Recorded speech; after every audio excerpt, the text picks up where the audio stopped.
Hello and welcome to yet another beautiful episode of the Kaish Pod. Today we have someone that is very special to every one of us. He cracks us up and then he still finds time to take our matter personal. We welcome you today, Mr. Macaroni. Yeah, we're very, very happy to have you on set. Thank you for having me. Thank you. Okay, so today we'll be discussing something that is really important. In fact, to say just all of us is to say it, subtly. It seems like we've survived through so much as Nigerians that all we can do at this point is to look out for the ones after us, like the younger ones. And I think that brings us to the question of the world that our Nigerian universities prepared us for. I don't think it exists anymore. That world no longer, they prepared us for a world that no longer exists. I think the question would be, which world did they even prepare us for in the first place? Okay. Yeah, because, I went to 4 different universities. 4? Yes, 4. What did you do? Now, long story, but of course, Aluta, you don't tell where you do your body. Okay. So, but then, my experiences in these universities, different universities, showed one thing. One thing was consistent in these universities, and it was one of my major fights, that these universities are not necessarily allowing the students to attain the ultimate learning experience in the universities. What I mean is, you find that these universities, rather than allow students to explore, they try to corner the students.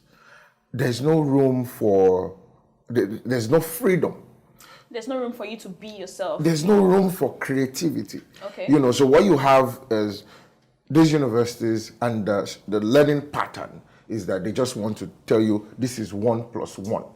They don't want you to ask why 1 + 1 is 2. It's 2, okay. So you they understand? Just garbage it to you and then you garbage out, okay. And then because maybe they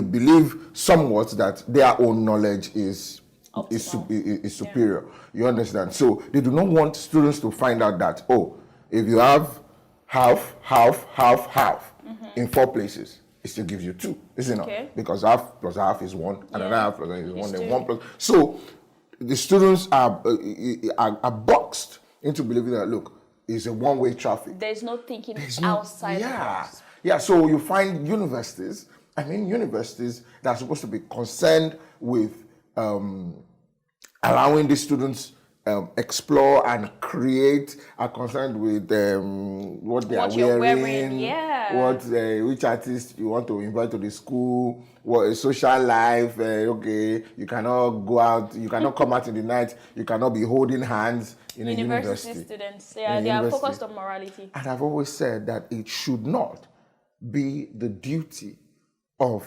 universities to train a child. Let the child take training from the house, from family. Then there's primary school, there's secondary school. When the child comes, and you're no longer a child when you come to the university. That's why, you sometimes you question the age at which some students even get admission into some universities. So there's an adage in my language, Igbo, right? Yeah. That says, I don't know if it goes, you don't teach a child to use left hand, or you don't teach an old woman to use left hand at old age. So you get what I'm saying. So you now want to abandon the primary responsibility of a tertiary institution. You abandon that and you start focusing on training the child. And I think that has, imagine someone, in maybe secondary school, learning how to draw butterflies. The world has evolved so much. In other parts of the world, people at that stage are producing things. In Nigeria, if you produce anything, you're at risk of being arrested, first of all. As a matter of fact, people in other worlds are creating how to, we're talking about drawing butterflies here. Yeah. They are creating how to attract real life butterflies. Maybe they want to create a chemical that if you pour somewhere, butterflies will just start. I feel like it's dangerous to our own growth as people. Like our curriculum is so obsolete that, the next in-demand jobs as part of this world, as the world is evolving, the next in-demand jobs, about the next 20 in-demand jobs, none of them are taught in our universities. None. So if you're not doing either medicine or maybe engineering or being a lawyer or any of those 4 major careers, you're at risk of, being just degenerating pretty much. So is because you find that the university system has refused to evolve, and the world has evolved and is still evolving. It's still and evolving. If you as a person or you as an institution or an organization refuses to evolve, you'll be left behind. You understand? So you find that the teaching pattern focuses more on those crafts that you have perhaps mentioned, and we have refused to realize that we are in a digital era. Everything is digital. Everything is digital now, and we have refused. Our university systems have refused to understand that there is a wave where youths are following, youths are creating their own jobs, and they are tapping from it. Look at social media alone. That's a whole new Look, career. that's something brand new, and there are diverse opportunities. Influencer marketing, content creation. None of that is taught in our university. So because we are so much focused on with this and with that. Even the careers that are taught. For example, I was talking to a friend that has now Japa, but had already studied computer engineering in a private university, so which is supposed to be even better than the public ones, and he comparing it with what he has today, he says that he did computer engineering, but everything he learned was theoretical. There was no workshop where you actually get to code. They taught him design, UX, UI, and every other thing, back end, cybersecurity, and all of that stuff. But he knows it theoretically, and you can't really apply yourself if you've never practiced. If you've not practiced, in Nigeria, we're still talking about not having, enough computers in classrooms. Meanwhile, there are people carrying all this money. So what can we do? What are we really going to do? Yeah, if I talk now, they will say, Macaroni, you will always still blame the government, or you always still talk about the government, but you cannot take away the government from things like this. Of course. What is the situation of our academic system in Nigeria, the educational system in the country? What is it like? How many out of school youths do we have who should be in universities learning? Right now, ASU is on strike. And the strike has lingered for more than 7 months now. So, number one, you are jeopardizing the future success and prosperity of these students because of politics or whatever it is, because you have refused to meet certain demands, or maybe however it is. I don't even want to go into the dynamics of the ASU and the government thing, because I know even some, they have been in talks with us, government and ASU, but at the end of the day, we will not judge you by those talks that you are having. We will judge you by the record you are setting, keeping Nigerian students out of school for this long. You understand? So now you look at these universities also. You look at the universities in Nigeria, the universities that take away private universities. Take away private universities. At least because I went to private universities. Even the private ones, are they not even too pricey these days for the common man? Yeah, but they are. That's really, it's true. They are. But at the end of the day, you will look at reasons why parents would rather send their children to private institutions. They don't want strike. They don't want cultism one day. So people are just running up and down, killing and they kill their children. Or someone will come and say, your child must be a cultist. Your child must join us. They don't want, they just want a sense of security for the students. And they feel, oh, private universities have this. Better. Oh, and they have the equipment. They have the this, they have the that. They can make this happen and they can make it. But when you look at it, who is supposed to finance education in Nigeria? Is it the private sector or the or government? So when we have, and that's why we are here. I'm sorry, but I'll go there because it's why we are here as a country. The foundation of any successful country, or that a country that has attained some level of success, is education. Sure. You cannot take away the place of education. And by education, I don't mean 1 + 1 or whatever. The minds of the young ones must be properly educated. They must be aware. That's why we're in the mess we are now, because some of us are saying something. We're saying A and B. Some of our brothers and sisters are saying another thing. Because they have refused to key into, to start thinking the way we are thinking. So it's not balanced. So it's very easy for the political leaders to continue to use that and say, yes, as a weapon. And they tell them this is, and all of them too, one-way traffic, because they cannot think for themselves. And it's because of lack of proper education. So you will find that at the end of the day too, is a plot by government. You want to keep some certain people uneducated because you want to continue to use them. True. So if you ask me, at the end of the day, the buck still lies at the table of the government. Because how many people, if we say, oh, maybe just the look, will everybody go to private universities? How many people can afford it? Apart from even affording it, it's still a question of the obsolete curriculum. What can be done about this curriculum?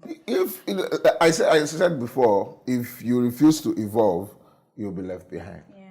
The universities in Nigeria must realize that there is now a world outside the chalk, sure, out of the marker, and out of everything you write on the board. Some lecturers still use the syllabus that they have been using for 20 years. Something that they used to teach my father. That's what they still use. And then the professors will come to class, they are not reading books. Something you've been teaching for 20 years. How will you use books? So as soon as you say, oh, our professor bad. Now from head, they talk everything. And now, because now they talk from since when?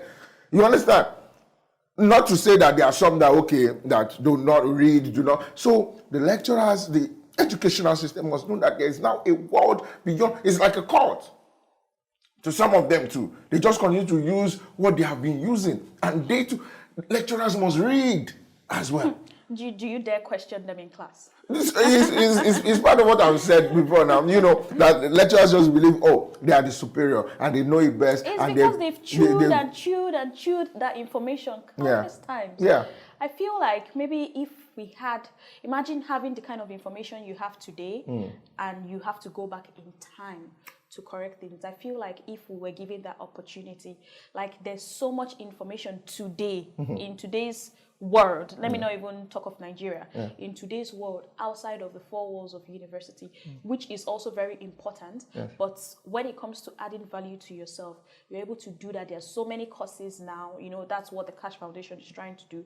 Like bring this information to people. Yes. All the things that you can achieve with or without that conventional Nigerian educational system, you know. So I think it's a call to action. Yes, it is. And my call or my plea or however it would be that our educational system, the Nigerian universities, the staff, everyone involved in teaching should be ready to start providing solutions. Our educational systems should be solution-based. How do you mean? Yeah, what I mean is providing solutions to the problems and to the challenges that we face as a country. We should get hands-on. Yeah. Electricity. If you have students studying these courses, what is stopping the lecturers and the students from coming together and providing solutions for these problems. We have security challenges. There are students in Nigeria that are studying peace and conflict, studying security this, security that. Why are we not having solutions being preferred? We are not saying that is what is going to be obtainable, but let's hear it.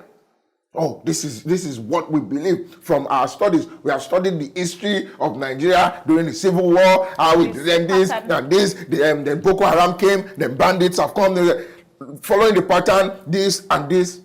We must start thinking about solutions. There's traffic everywhere in the country. What is going on? What is the challenge? What is the challenge we are facing? Is the banned Okada some time ago? Some people will argue that, oh yes, very good. Some people say, oh no, what of the job opportunities? Blah blah blah.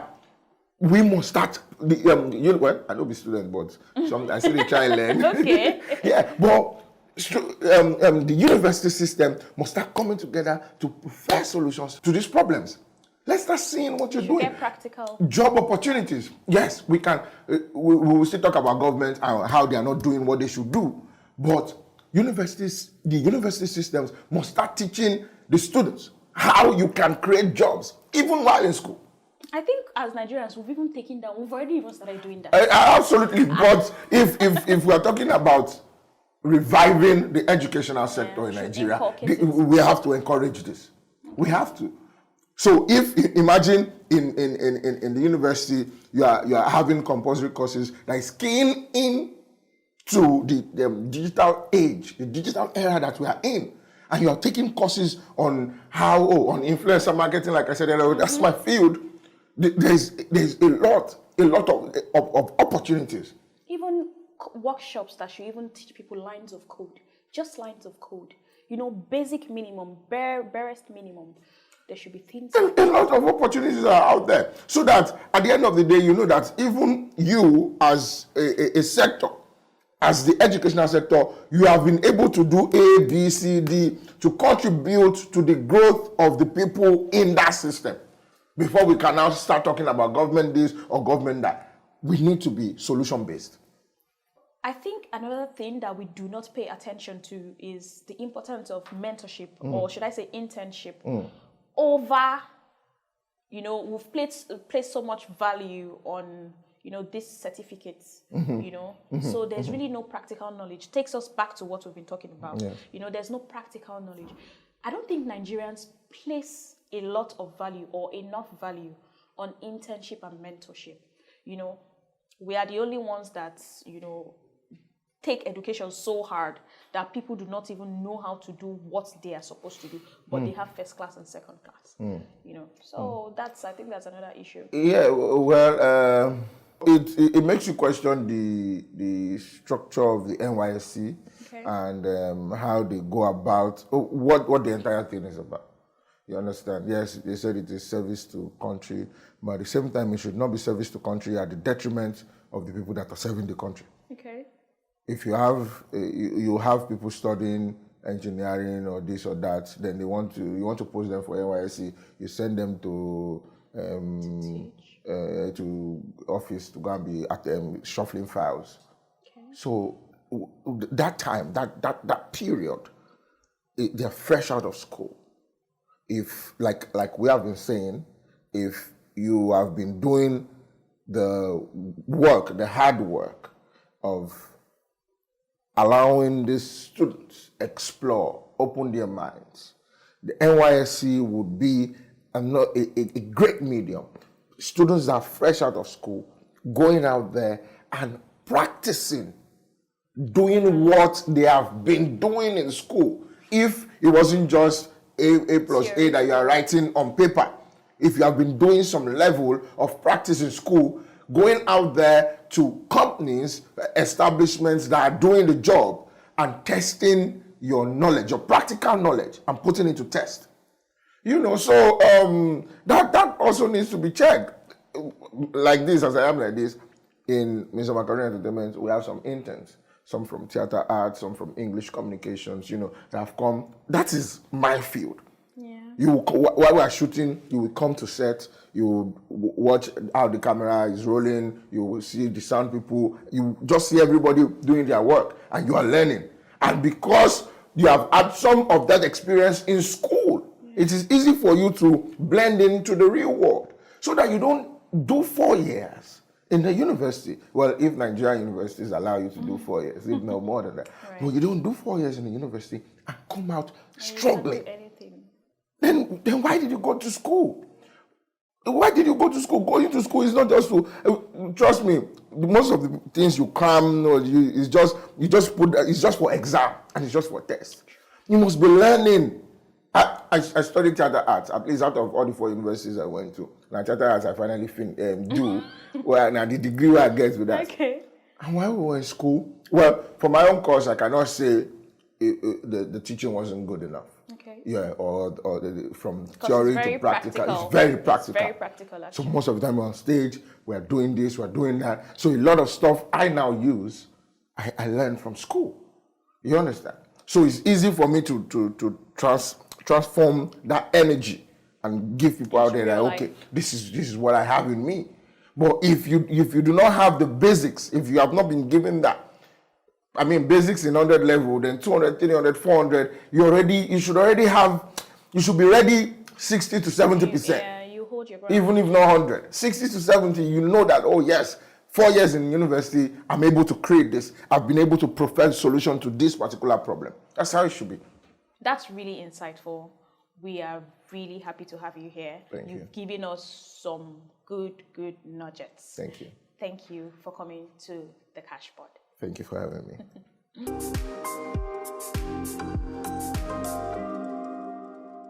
Thank you for staying with us through this episode. It was insightful for me, and I hope it was insightful for you as well. Trust me, this is the content that you signed up for on the Kaish Pod. If you'd like to participate in any of our mentorship programs, kindly follow us on our social media handles on Instagram at the Kaish Foundation and at the Kaish Pod. You can subscribe to our YouTube channel on the Kaish Foundation, and also you can send us an email for more information or to participate on info@thekashfoundation.com. Thank you. I remain Chidima, and this is the Kaish Pod.